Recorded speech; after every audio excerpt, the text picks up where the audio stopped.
We cannot medicate our inherent being. Our inherent being knows nothing of addiction or suffering or compulsive eating or trauma.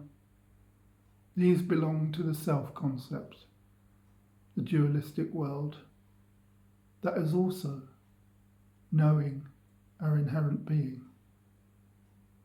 We don't overlook the reality of the everyday, spiritually bypassing. We are centered in ourselves, the human being, and the human doing that we all must undertake, greater or small, is an inherent part of our inherent being. We are in the world, but not of the world. So our inherent being knows nothing of diagnosis, pain in the body.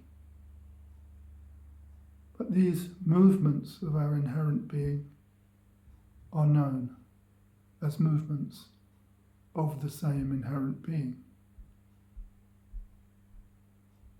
We uncover this true self, situ, this place that I am, as the outcome of all mature and serious inquiry into the nature of meaning and the nature of experience of life as I am knowing it. We start out in life with very few questions and all of the answers, and life unpacks our assumptions, leading us to know how little that we do know by the end of it. Do we, in fact, find that when we leave this body, we wake up? Perhaps. Who's to say? All such speculation is an inevitable facet of the human waltz. It is ours to answer questions about death while we are living, though we like to neatly avoid doing so,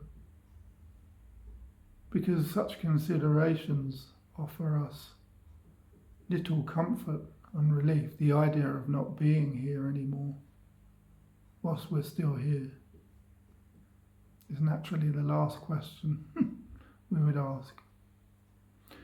Many of us are forced to ask these questions as we encounter endings, as we encounter the loss of our elders, or we are struck with ill health ourselves. It could be argued that every activity of the everyday seeks to apply meaning and purpose and direction and definition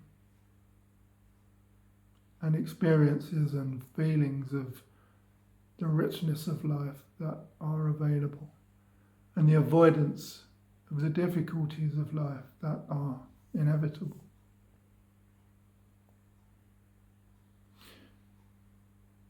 We collect experiences, and at best we're able to reconcile these opposites of good and bad, like and dislike, joy and suffering. We know all of them. True riches might be to know terrible despair, violent joy and ecstasy, arguably. But we all dance. We measure our dance with each other, against each other. How am I doing? She's doing better than me. He's doing worse than me. That's okay then.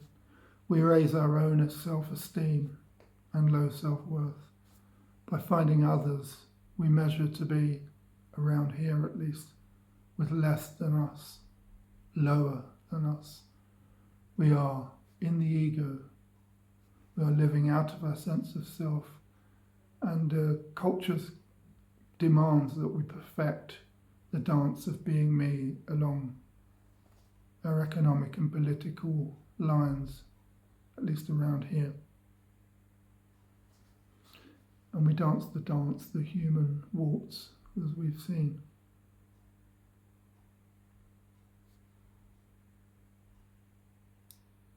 we demand that we deserve, that we're entitled to. And the more we educate our younger people that life is and isn't fair, the more their sense of entitlement tallies with their disappointments in life. The more disappointed, the more unfair. And so the dance continues.